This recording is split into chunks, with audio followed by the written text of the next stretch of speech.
नमस्कार दोस्तों। आज है 30 दिसंबर और जो आज के करंट अफेयर टॉपिक रहेंगे मैंने यहाँ पे मेंशन कर दिए। सबसे पहले पढ़ेंगे ई स्पोर्ट के बारे में, उसके बाद hunger report, then year end review देखेंगे department of drinking and water sanitation का कि उन्होंने पूरा साल में क्या क्या स्कीम्स लॉन्च की और कौन कौन से सेक्टर के अंदर काम किया है और वो कहाँ तक पहुँचा है, उसके एंड रिजल्ट क्या निकले। और ऐसा ही कुछ CSIR के बारे में देखेंगे कि भाई जो council of scientific and industrial research है कि उन्होंने कितना कुछ काम किया, क्या क्या इनोवेशंस किए। तो चलो स्टार्ट करते हैं।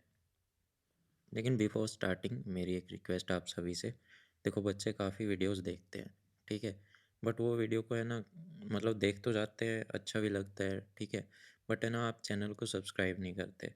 तो बस यही एक रिक्वेस्ट है, आप प्लीज़ है ना इसको सब्सक्राइब करके जाया करो ताकि इससे मेरा भी मोटिवेशन बढ़ता रहे और मैं भी आगे अच्छे अच्छे वीडियोज़ और लेके आऊँ।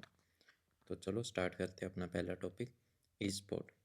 रिसेंटली जो प्राइम मिनिस्टर ऑफ इंडिया है, सॉरी प्रेसिडेंट ऑफ इंडिया है, इन्होंने कुछ अमेंडमेंट की है regulation governing E sport and requested that the sport ministry and the ministry of electronic and information technology include E sport in a multi sport event. तो यहाँ पे क्या है ना, जो हमारे प्रेसिडेंट हैं उनके पास है आर्टिकल 77, ठीक है, उसके अंतर्गत इन्होंने कॉन्स्टिट्यूशन के अंदर कुछ क्या किए, रेगुलेशन किए।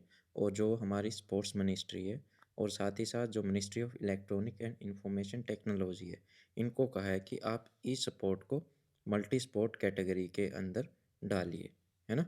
According to the gazette notification, e sport will now be a part of multi sport event category in India. What is e sport, e sport है क्या? तो देखो, आपको बड़े बड़े गेम्स का नाम पता होगा, काउंटर स्ट्राइक हो गया, ये तो बहुत पुराने, लीग ऑफ लीजेंड हो गया, ओवरवॉच या फिर फोर्टनाइट या फिर डोटा 2। ये सब ऐसे गेम्स हैं ना जो ऑनलाइन खेले जाते हैं, ठीक है, और इनको खेलने वाली कम्युनिटी भी बहुत बड़ी, बहुत लोग खेलते हैं। तो इस वजह से लोग है ना आज के दिन मतलब ऑनलाइन ज़्यादा टाइम बिताते हैं। और वहाँ पे गेम्स के अंदर तो कहने ही क्या है, पबजी भी आया था तो वो लोग कितने पागल थे उसके पीछे। तो उस हिसाब से देखते हुए इन गेम्स को अब है ना एक मल्टी स्पोर्ट इवेंट की कैटेगरी के अंदर डाल दिया गया है। E sport is a competitive sport where the gamers use their physical and mental abilities to compete in various game in virtual and electronic environment। तो वर्चुअली गेम खेलते हैं, आपने देखा होगा वो वर्चुअल हेडसेट, VR हेडसेट पहन लेते हैं तो पता भी नहीं चलता कि आप हो कहाँ पे, है ना, पूरा आप एक अलग ही इन्वायरमेंट में चले जाते हो और एक इलेक्ट्रॉनिक इन्वायरमेंट। तो ये देखो आप, यहाँ पे बड़ी बड़ी स्क्रीन लगी हुई है, ये एक टीम है जो गेम खेल रही है और शायद सामने ये दूसरी टीम है। अलग अलग कंट्रीज़ की टीम होती हैं यहाँ पे, देखो ये क्या लिखा हुआ है, ऑस्ट्रेलिस और फिनेटिक। तो इस टाइप से काफ़ी टीम्स होती हैं जो आपस में compete करती हैं, ठीक है, अलग अलग कंट्रीज़ की। तो इस वजह से इस गेम को एक अलग कैटेगरी में डाला गया। और सबसे बड़ी बात ये भी है, 2018 के अंदर जकार्ता एशियन गेम्स में ई स्पोर्ट को इंक्लूड किया गया था, ठीक है। उसके बाद से इंडिया में भी इसकी डिमांड बढ़ती जा रही थी कि इस गेम को एक मल्टी स्पोर्ट कैटेगरी के अंदर डाला जाए और इसके ऊपर भी गवर्नमेंट थोड़ा सा ध्यान दे। इंडिया ने 2018 के अंदर एशियन गेम्स में ई स्पोर्ट कैटेगरी में ब्रॉन्ज मेडल भी जीता था। और साथ ही साथ इस गेम को जो ई स्पोर्ट कैटेगरी है, इसको है ना रिकॉग्निशन भी मिल गई, ठीक है, पहचान भी मिल गई। कहाँ से? इंटरनेशनल ओलंपिक कम्युनिटी के द्वारा, जो कि एपेक्स बॉडी है of sports along with Olympic council of Asia. साथ ही साथ कॉमनवेल्थ गेम्स की तरफ से भी इनको रिकॉग्निशन मिल चुकी है।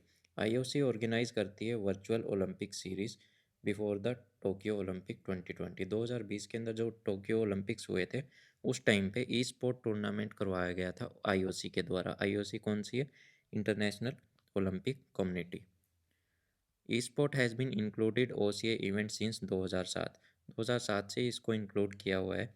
E sport is a medal sport in Asian Games 2022। 2022 के अंदर जो एशियन गेम हुए थे, वहाँ भी एक ई स्पोर्ट कैटेगरी रखी गई थी, जहाँ पे जीतने वाले को तो ऑब्वियसली मेडल भी मिलते हैं वहाँ पे। In a similar effort to popularize e-sport, the IOC has announced that Singapore will host inaugural Olympic e-sport week in 2023। जून 2023 के अंदर जो सिंगापुर है वो एक इनॉग्रल ओलंपिक ई स्पोर्ट वीक होस्ट करेगा। अब नोडल मिनिस्ट्री की बात करें तो इंडिया के अंदर department of sports under the ministry of youth and affair and support इसकी नोडल मिनिस्ट्री रहेगी। और ऑनलाइन गेमिंग की बात करें तो वहाँ पे कौन ध्यान रखेगा? मिति। मिति क्या है? Ministry of electronic and information technology. Recognition of esport as a sport by now countries such as US, Finland, and even somewhat reticent Germany have acknowledged sport as a e-sport। ठीक है, जो ये यूएस हो गया, Finland हो गया, Germany होगी, इन्होंने भी इसको ई स्पोर्ट कैटेगरी के अंदर ऐड कर रखा है अपनी अपनी कंट्रीज़ में। The very first few nations, including South Korea, to recognize e-sport as a sport where China and South Africa, Russia, Italy, Denmark and Nepal have also joined। तो इन countries ने भी इसको e-sport कैटेगरी के अंदर join करने के लिए क्या है ना, अपनी हामी भर दी है, अपना रिकॉग्नाइज कर दिया इसको। यूक्रेन ने ऑफिशियली रिकॉग्नाइज किया था सितंबर 2020 के अंदर। हमारा जो नेक्स्ट टॉपिक रहेगा, year end review of department of drinking water and sanitation. जो department of drinking water and sanitation, इनके द्वारा क्या क्या काम किया गया तो उसको यहाँ पे देखेंगे। Recently the year end review of department of drinking water and sanitation under the ministry of जल शक्ति, जल जीवन मिशन एंड स्वदेश भारत मिशन ग्रामीण for the year 2022 was release.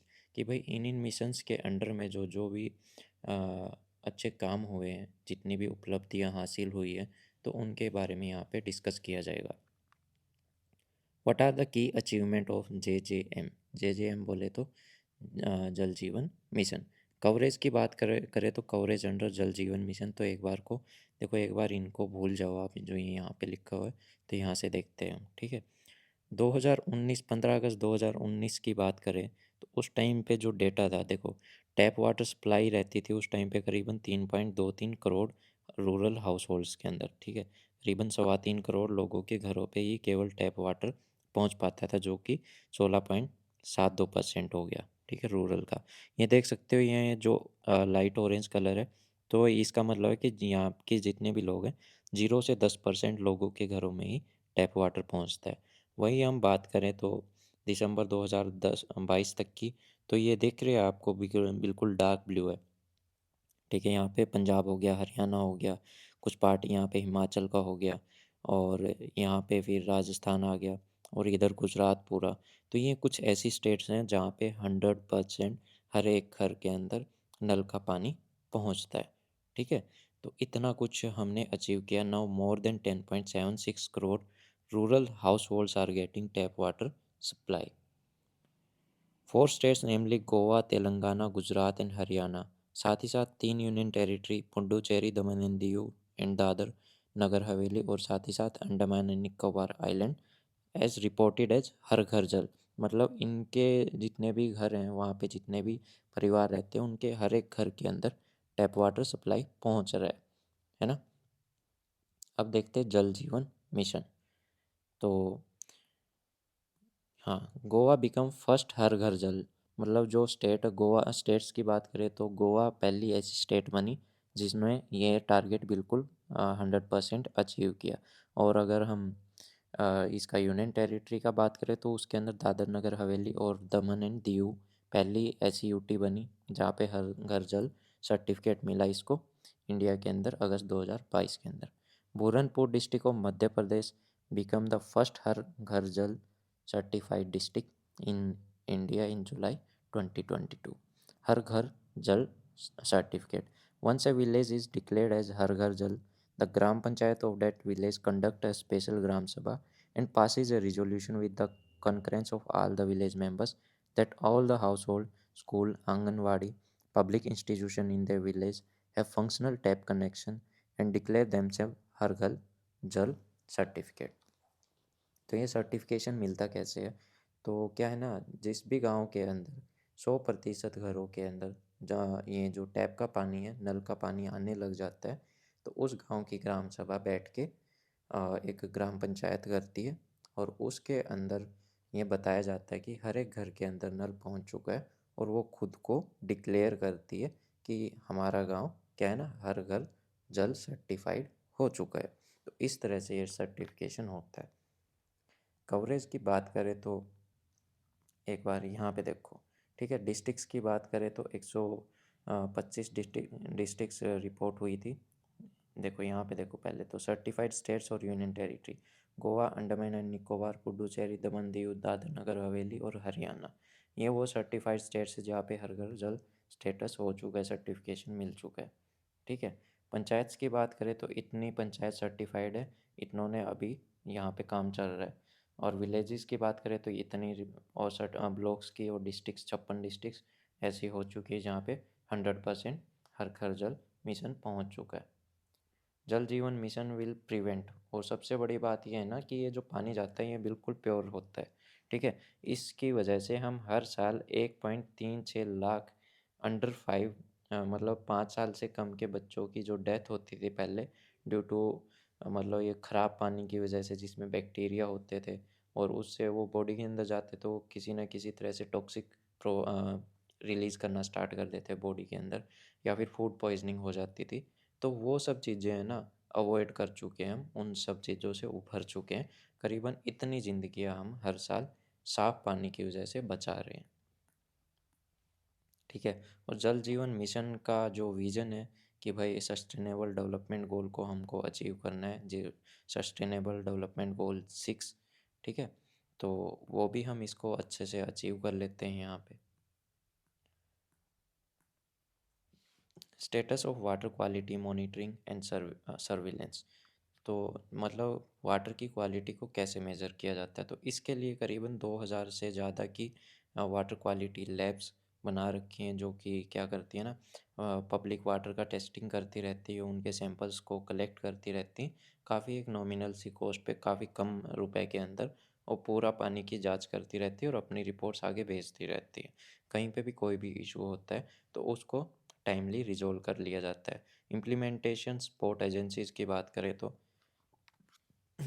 the state and union territory are extending support to the panchayat by engaging implementation support agency ISS to facilitate constitution of the village water sanitation committee under participatory rural appraisal for committee mobilization, support in preparing village action plan and carry out activities post infrastructure construction. About 14,000 ISA have been engaged which are actively working in their field. तो क्या है ना, कुछ agencies हैं जो support provide करती है ग्राम पंचायत को। जब ग्राम पंचायत अपने गांव के अंदर वाटर सैनिटेशन के मामले में अगर कुछ भी काम करता है, जैसे कि ये जल जीवन मिशन ही हो गया, तो उसको एक्सपेंड करने में ये जितनी भी एजेंसीज़ हैं इनकी सहायता करती हैं। ठीक है। National WAS expert.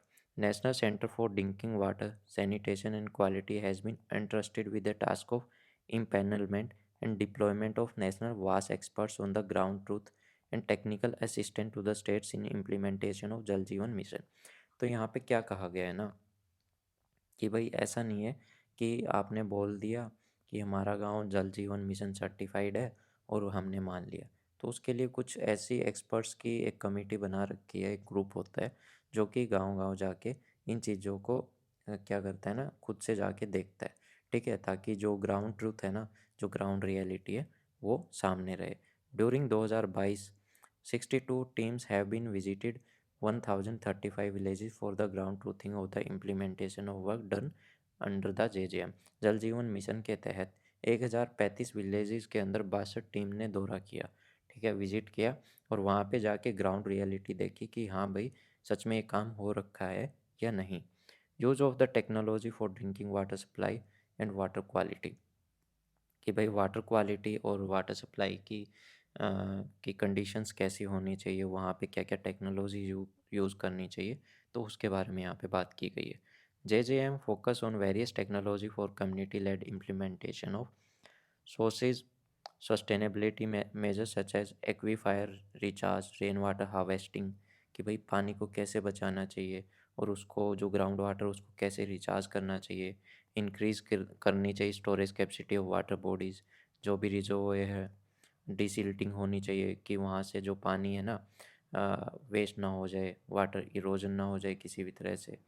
To improve the life span of water supply system, technology like internet of thing for supervisory control and data acquisition, इसको क्या बोलते हैं शॉर्ट फॉर्म में SCADA, और साथ ही साथ remote sensing design software have been used in building climate resilience through water accounting, water quality control, water use efficiency, water resource planning and impact assessment.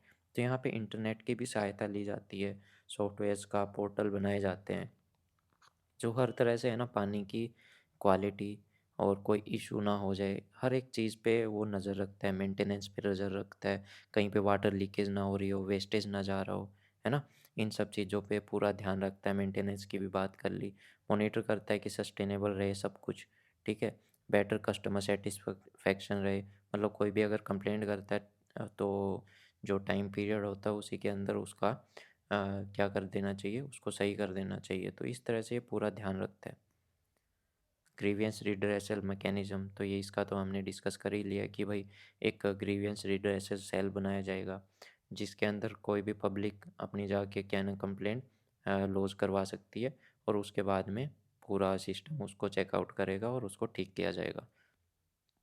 जीवन सर्वेक्षण tool kit, the vice president of India उन्होंने launch किया जल जीवन सर्वेक्षण tool kit and dashboard on 21 अक्टूबर 22। 21 अक्टूबर 2022 को जल जीवन सर्वेक्षण tool kit और डैशबोर्ड को रिलीज़ किया गया, लॉन्च किया गया। इसका पर्पज़ क्या था कि जल Jeevan Sarvekshan 2023 is incentivise state and district functionaries to strive for better performance and improve water delivery services in rural areas. तो यहाँ पे क्या है ना, हर एक स्टेट वाइज और हर एक डिस्ट्रिक्ट का यहाँ पे आपको रिकॉर्ड दिख जाएगा कि कौन कितना बेहतर अपना वो कर रहा है, ठीक है, अपना काम अच्छे से कर रहा है। और एक तरह से हेल्दी कंपटीशन भी होगा, वो सभी स्टेट्स और सभी डिस्ट्रिक्ट्स अपना काम एक लिमिट टाइम पीरियड के अंदर पूरा कर पाएंगे। What are the key achievement of Swachh Bharat mission ग्रामीण, तो ये अपना अगला मिशन आ गया SBM-G। SBM बोले तो स्वच्छ भारत मिशन और जी का मतलब ग्रामीण यानी कि गांव से रिलेटेड है। ये सेंट्रल स्पॉन्सर्ड स्कीम है, मतलब कुछ पैसा सेंट्रल गवर्नमेंट लगाएगी और कुछ स्टेट इसके अंदर लगाएगी। लॉन्च किया गया था प्राइम मिनिस्टर के द्वारा 2 अक्टूबर 2014 के दिन। और इसका मेन एम क्या था कि कंट्री को ओपन डेफिकेशन फ्री बनाया जाए 2 अक्टूबर 2019 तक, यानी कि जो खुले में शौच जाते थे तो उस चीज़ को बिल्कुल 100% ख़त्म कर दिया जाए 2 अक्टूबर 2019 तक, जिस दिन 150वीं बर्थ एनिवर्सरी थी महात्मा गांधी जी की, ठीक है? कि भाई उस समय तक हम हर एक रूरल हाउस होल्ड को क्या है ना टॉयलेट्स वगैरह प्रोवाइड करवा पाएँ। तो ऐसे करके all the villages in the country have declared themselves ODF free by 2 October 2019, मतलब हर एक गांव के अंदर शौच की सुविधा क्या है ना टॉयलेट्स वगैरह गवर्नमेंट के द्वारा बनवाए गए। तो इस वजह से है ना लोग खुले में शौच जाना उन्होंने बिल्कुल बंद कर दिया। अचीवमेंट की बात करें तो 1.25 lakh villages declared ODF free plus between 1 January 2022 to 20 December 2022। To prioritise liquid waste management Sujalam campaign was launched, कि भाई जो लिक्विड वेस्ट होता है उसको मैनेज करने के लिए एक कैंपेन चलाया गया जिसका क्या नाम था, सुजलम। तो इसको कई चरणों के अंदर स्टार्ट किया गया, लाइक सुजलम 1.0 फिर 2.0 कैंपेन, जिसके अंदर 2.5 लाख से ज़्यादा सोक पिट्स कंस्ट्रक्ट किए गए जो कि क्या करेंगे ना, जितना भी लिक्विड वेस्ट होता है उसको सोख लेते हैं, ठीक है। अंडर गोवर्धन गोवर्धन इनिशिएटिव के अंदर क्या था, जो भी लिक्विड वेस्ट होता था उसको ऐसे एक सोयल रिच न्यूट्रिएंट के अंदर चेंज कर दिया जाता था, जो बाद में खेतों के अंदर छिड़क दिया जाता और उससे जो हमारी क्रॉप्स की क्वालिटी है वो भी इन्हेंस हो जाती है। और इसका क्या था, इसका मंत्र क्या था, वेस्ट टू वेल्थ एंड संपूर्ण स्वच्छता। अब बात करते हैं रिट्रो टू ट्विन पिट अभियान। ये कब लॉन्च किया गया था, university sorry union minister of जल शक्ति के द्वारा 2 अक्टूबर 2022 को इसको लॉन्च किया गया था। और इसका क्या काम था, प्रमोट करना safe disposal of faecal sludge, जो क्या कहते हैं फीकल स्लज होता है उसको सेफली कैसे डिस्पोज करना है, ठीक है, उसको बिल्कुल कैसे ख़त्म करना है। Simple on site methodology for retrofitting single pit toilet to twin pit toilet during the first phase of the campaign from the 2 October 19 November 2022 states have completed the baseline assessment of 97 villages. तो यहाँ पे पहले क्या था, एक common पिट बना दिया जाता था जहाँ पे जो टॉयलेट का वेस्ट है सारा उसके अंदर जाता था, लेकिन बाद में क्या किया, इसको एक 2 पिट्स के अंदर डिवाइड कर दिया गया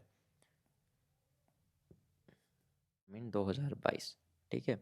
तो इसको लॉन्च किया गया था 2 नवंबर 2022 के दिन। इसका ऑब्जेक्टिव क्या है? सिंपली यही है कि जितनी भी स्टेट, डिस्ट्रिक्ट और ग्राम पंचायत हैं, उनके अंदर एक हेल्दी कंपटीशन करवाया जाए, ताकि हर एक स्टेट या फिर हर एक ग्राम पंचायत दूसरी ग्राम पंचायत से खुद को साफ सुथरा दिखाए, उनका जो गांव है उसको और बेहतर और सुंदर बनाया जाए। तो इस तरह से वो आपस में कंपटीशन करेंगे और एक दूसरे से आगे निकलने की कोशिश इसके अंदर चलती रहेगी। अब यहाँ पे देखते हैं, village self assessment has been completed by more than 2 lakh gram panchayat. अब जो हमारा नेक्स्ट टॉपिक है उसको देख लेते हैं। ये है हंगर से रिलेटेड, ठीक है। Hunger has remained grisly in several parts of the world including India in 2022। जो यूनाइटेड नेशन का वर्ल्ड फूड प्रोग्राम था, उसका 2022 का थीम क्या रहा है? The year of unprecedented hunger. की मतलब भयंकर ही रूप से, मतलब क्या है ना, भूखमरी के कारण लोग मर मर रहे हैं फ़िलहाल के लिए। तो उसी चीज़ को ये पूरा है ना वर्ल्ड फूड प्रोग्राम का जो थीम दर्शाता है एक तरह से। According to food and agriculture organisation, about 307 crore people world wide can not afford a healthy diet in 2022। India is home to almost third of this global population. तो यहाँ पे क्या कहा गया है ना, FAO की रिपोर्ट के अनुसार अगर हम देखें तो 307 करोड़ पीपल पूरे वर्ल्ड में से ऐसे हैं कि भाई वो एक टाइम की है ना अपनी हेल्दी डाइट भी अफोर्ड नहीं कर पाते। ये रिपोर्ट है सिर्फ 2020 की। और इंडिया ऐसी तीसरी कंट्री है जिसमें इस तरह की पॉपुलेशन सबसे ज़्यादा है। What are the highlights of various reports? और ऐसी वेरियस रिपोर्ट्स की हाईलाइट क्या है? एक तो वर्ल्ड फूड प्रोग्राम हो गया, ठीक है। The number of people facing acute food insecurity has almost triple since 2019। तो 2019 के बाद है ना ये जो प्रॉब्लम है कि भाई खाने की शॉर्टेज होना, ये करीबन 3 गुना बढ़ गई है। 828 मिलियन पीपल ऐसे हैं जो हर रोज़ सो जाते हैं, मतलब बिना खाने के, ठीक है। एक टाइम का खाना नहीं जुटा पाते हो, according to WFP world food programme की रिपोर्ट के अनुसार। Food security short past pre pandemic levels.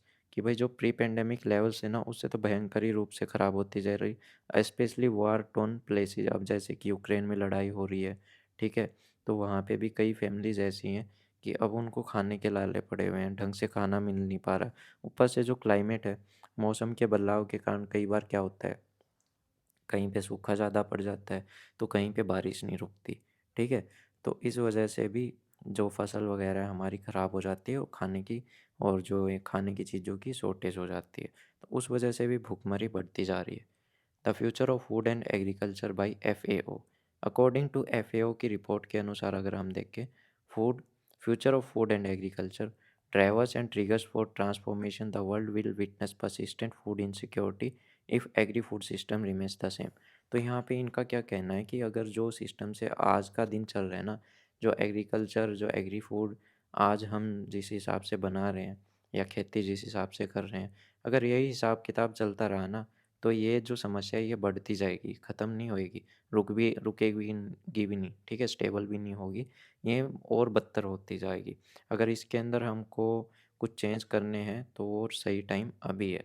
अगर अगर हमने अभी कुछ नहीं किया तो शायद बाद में हमको मौका भी नहीं मिलेगा।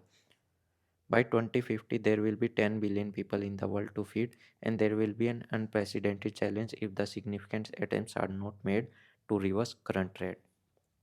तो यहाँ पे क्या कहा गया है कि 2050 तक 10 बिलियन पॉपुलेशन ऐसी होगी जिसको हमको खाना खिलाना पड़ेगा, ठीक है।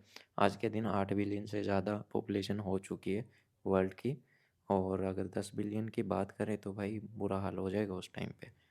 अब बात करते हैं ग्लोबल हंगर इंडेक्स की। इंडिया को इस बार कितना है ना, 121 कंट्री में से 107वां रैंक मिला है, जो कि पहले से भी ख़राब है एक तरह से देखा जाए तो। Among the south Asian countries, India का रैंक है ना श्रीलंका से भी नीचे है। श्रीलंका का 64 है, नेपाल का 81 है, बांग्लादेश का 84 है, इवन पाकिस्तान का 99 है। मतलब सोच के क्या समझ ही नहीं आ रहा मेरे को कि हम पाकिस्तान से नीचे कैसे हैं भाई। पाकिस्तान में तो वैसे ही भूखमरी आ रखी है, आधा देश भूखा मर रहा है वहाँ पे। Globally the progress against hunger has largely stagnated in recent year with a global score of 18.2 in 2022 as compared to 19.1 in 2014। तो यहाँ पे क्या है ना कि ग्लोबली प्रोग्रेस देखी जाए तो एक तरह से ये एक समान चल रही है, स्टेगनेंट चल रही है, इसके अंदर कोई ज़्यादा बदलाव नहीं हो रहे। अब बात करते हैं state food security index by FSSAI। Tamil Nadu ने स्कोर किया है highest among the major state on all the indicators, followed by Gujarat और महाराष्ट्र। कि भाई सबसे अच्छा परफॉर्म किसने किया? तमिलनाडु ने। उसके साथ गुजरात और थर्ड नंबर पे महाराष्ट्र। तमिलनाडु ने कितने पॉइंट स्कोर किए? 82.5 स्कोर किए आउट ऑफ 100 में से, जिसके अंदर ह्यूमन रिसोर्स का भी अपना इंडिकेशन था, institutional data, compliance, food testing infrastructure भी इनका अच्छा, सर्विलेंस भी अच्छा है, ट्रेनिंग और कैपेसिटी बिल्डिंग वो भी अच्छी है, कंज्यूमर एम्पावरमेंट भी काफ़ी अच्छी है। यूनियन टेरिटरी की बात करें तो जम्मू कश्मीर ने काफ़ी टॉप किया है इसके अंदर, जिन्होंने काफ़ी जो बेटर परफॉर्म किया है, किससे? दिल्ली से भी बेटर परफॉर्म किया है। इनके कितने पॉइंट्स मिले हैं? 68.5। और दिल्ली को कितने मिले? 66। साथ ही साथ चंडीगढ़ 58। अब देखते हैं कि इंडियन गवर्नमेंट ने कौन कौन से ऐसे अभियान स्टार्ट कर रखे हैं कि जिससे जो भूखमरी है, माल न्यूट्रिशन है, उसको ख़त्म किया जाए, उसको कंट्रोल किया जाए। तो उसमें सबसे पहला तो है ईट राइट इंडिया मूवमेंट, फिर पोषण अभियान, फिर प्रधानमंत्री Matritva Vandana Yojana, then food fortification, फिर national food security act 2013, mission Indradhanush, integrated child development service यानी कि ICDS स्कीम, और फिर amendments in essential commodity act 1955, make India trans fat free, international year of millets, और फिर प्रधानमंत्री गरीब कल्याण अन्न योजना। जो हमारा नेक्स्ट टॉपिक है CSIR, कि भाई इन्होंने अपने फील्ड में क्या क्या अब की बार क्या इनोवेशन की है, तो उसको देखते हैं भाई इस साल के अंदर 2022 के अंदर इन्होंने कौन से बड़े तीर मारे हैं, उनको डिस्कस करते हैं। Recently the year end review of CSIR under the ministry of science and technology was released. तो इनकी की अचीवमेंट देखते हैं। पहला तो first ever biofuel powered flight. तो CSIR के द्वारा इंडिया की पहली बायोफ्यूल के द्वारा पावर दी गई फ्लाइट ने अपनी उड़ान भरी, कहाँ से कहाँ तक? देहरादून से दिल्ली तक। The bio aviation fuel was produced indigenously. Bharat के अंदर ही ये बायोफ्यूल निर्मित किया गया from Indian Institute of petroleum, जो फ्रॉम जट्रोपा ऑयल, जो जट्रोपा का पौधा है उसके ऑयल से इसको बनाया गया था। और ये पेटेंटेड टेक्नोलॉजी है किसकी? इस CSIR की। फिर बात करते अरोमा मिशन। CSIR ने लॉन्च किया था CSIR aroma mission in 2016, which seeks to bring about transformation change in aroma sector through the intervention in agriculture, processing, and product development for fueling the growth of aroma industry and boosting the rural empowerment। Aroma होती है सुगंध किसी भी चीज़ की, है ना, जो काफ़ी ज़्यादा होती है। तो उस इंडस्ट्री को इन्होंने कैसे ट्रांसफॉर्म किया है, लाइक उसी के बारे में यहाँ पे बात की है। इन्होंने खेती बाड़ी जहाँ पे ऐसे ऐसे पौधों की खेती होती हो तो उसको एनहेंस किया है। और जो उसके बाद में जो हम पौधे को तोड़ के लेके आते हैं, जिस भी पार्ट से हमको एरोमा बनानी है, तो उसकी प्रोसेसिंग कैसी होनी चाहिए, प्रोडक्ट को डेवलप कैसे करना चाहिए, तो वो सब इनके द्वारा किया गया है। अब बात करते हैं indigenous autoclave technology. CSIR national aerospace laboratory has successfully developed state of art indigenous autoclave technology for processing advanced lightweight composite that are integral to normal day civil and military airframes। कि भाई ऐसी इन्होंने technology ईजाद की है जो कि आज के दिन में, है ना, जितने भी एयर फ्रेम्स बनाए जाते हैं उनको हल्का से हल्का रखने की कोशिश की जाती है, ठीक है, ताकि वो ज़्यादा से ज़्यादा लोड अपने साथ लेके जा सके। अब बात करते हैं कि प्लास्टिक को डीजल में कन्वर्जन की करने की टेक्नोलॉजी को। इसके अंदर CSIR IPP, ठीक है, जो IPP अभी हमने देखा था ना यहाँ पे, इंडियन इंस्टीट्यूट ऑफ पेट्रोलियम, और साथ ही गेल पेट्रोलियम बिजनेस कंपनी, इन दोनों ने मिलकर एक टेक्नोलॉजी को डेवलप किया है जहाँ पे इन्होंने 1 टन प्लास्टिक वेस्ट को करीबन 850 लीटर क्लीनेस्ट ग्रेड डीजल के रूप में बदल दिया। ठीक है, डीजल बना दिया इन्होंने 1 टन प्लास्टिक वेस्ट से। और साथ ही साथ उसके अंदर क्या मिलाया हुआ था? पॉलीलिफिन। तो उससे इन्होंने 850 लीटर डीजल बना दिया है। बहुत बड़ी बात है। मतलब अगर ऐसा एक लार्ज स्केल पे अगर हम बात करें तो जितना भी धरती पे है ना, धरती से ज़्यादा तो क्या है? प्लास्टिक वेस्ट है। तो उसका सॉल्यूशन यहाँ से निकल सकता है। Anaerobic gas lift reactors.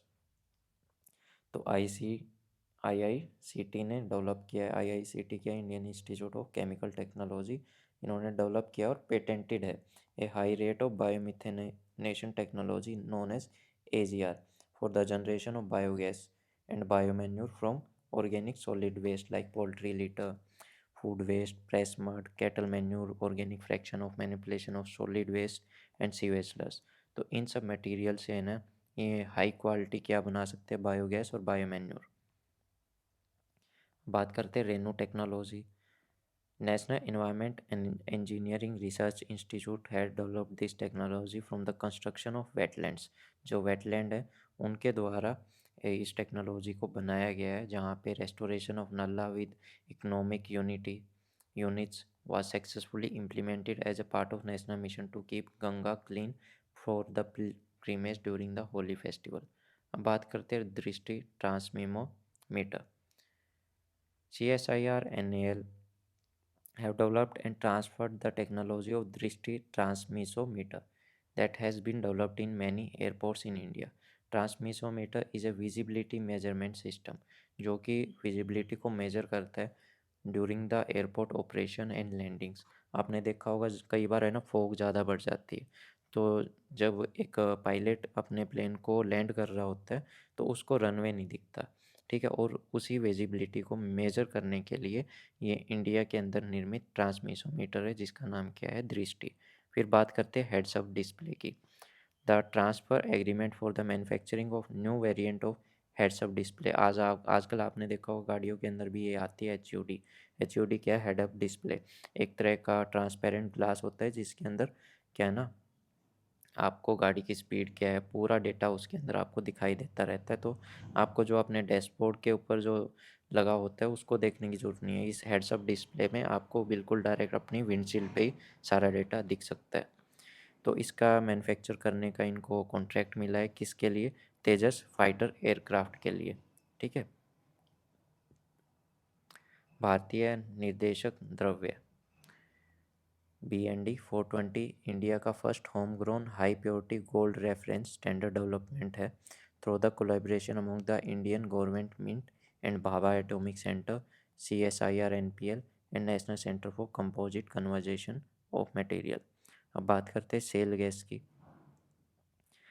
CSIR CIMFR इन्होंने डेवलप किया सेल गैस को 2 एरियाज़ के अंदर, कहाँ कहाँ पे, Gondwana basin in central India और Godavari basin. The total sale gas discovered as far as the in the country is in these two basin is estimated to about 63 trillion cubic feet. इतनी cell gas इन्होंने क्या की है, discover की है। अब बात करते हैं portable reading machine. Reading device developed by CSIR CISO help the visually impaired by reading the text allowed. तो ये क्या है ना, जो देख नहीं सकते या जिनको कम दिखता है उनके लिए ये मशीन बनाई गई, ये ज़ोर ज़ोर से वर्ड्स को पढ़ के आपको बता सकती है। तो ऐसे ही और भी हैं, आप एक बार को पढ़ लेना। अर्थक्वेक वार्निंग सिस्टम हो गया, डाइमिथाइल ईथर हो गया, सिंधु साधना हो गया, है ना, ये सब। ग्रीन क्रैकर्स हो गए, हींग का कल्टीवेशन, किसान सभा ऐप भी इनके द्वारा बनाएगी जो कि वन स्टॉप सॉल्यूशन है फार्मर्स ट्रांसपोर्टर्स के लिए। फिर कसीर स्कैनर, इसका क्या काम है, ये डेवलप किया गया लो कॉस्ट और पोर्टेबल कसीर स्कैनर, जो कि क्या काम करती है, डिटेक्ट करती है अडल्ट्रेटेड मिल्क, कि भाई अगर दूध के अंदर कोई मिलावट तो नहीं है ना, उस चीज़ को ये स्कैनर स्कैन करता है और पता लगा लेता है कि पानी कितना डाल रखा अगले ने। राइस की वैरायटी को, कि भाई Indian Institute of rice research eight Hyderabad, इन्होंने एक नई वैरायटी रिलीज़ की है राइस की जो कि रेसिस्ट करती है पेस्ट को और बेनिफिशियल है जिन लोगों को डायबिटीज़ है, ठीक है। The new improved Samba Masuri rice variety is resistant to bacterial blight. तो ये थोड़ा है ना, एक बार को आप याद रखना ये वाला, ये काफ़ी ज़रूरी हो सकता है। फिर बात करते हैं जिज्ञासा की। It is one of the major initiatives taken up by CSIR at national level to widen and deepen the scientific social responsibility SSR by connecting schools to scientists at CSIR। फिर बात करते हैं पर्पल रेवोल्यूशन से। Purple revolution basically किससे belong होगा, ये है lavender cultivation, जो कि JNK के अंदर इसको और एनहेंस किया जा रहा है ना। फिर गांव का पानी गांव में। CSIR has led a mission mode project for developing village level water management plans for augmenting water resources in selected village। मतलब यहाँ पे देखो ये नाम ही आपको बता देगा कि काम करने की क्या क्या काम करना चाह रहे हैं कि गांव का पानी गांव में, कि भाई जो गांव का जो वाटर मैनेजमेंट सिस्टम हो उसको और एनहेंस किया जाए कि उससे गांव की ज़रूरतें उसी पानी से पूरी हो जाए, उनको और इधर उधर भटकने की ज़रूरत ना पड़े। तो ये थी आज की हमारी क्लास। अगर वीडियो अच्छी लगी हो तो प्लीज़ इस चैनल को ज़रूर सब्सक्राइब कीजिएगा और वीडियो को ज़रूर लाइक कीजिएगा। कोई भी क्वेरी हो या कोई भी प्रॉब्लम हो तो आप मेरे को कांटेक्ट कर सकते हैं मेरे टेलीग्राम पेज पे, जिसका लिंक आपको डिस्क्रिप्शन में मिल जाएगा, और इस क्लास के पीडीएफ भी आप वहाँ से ले सकते हैं। So thank you, have a nice day.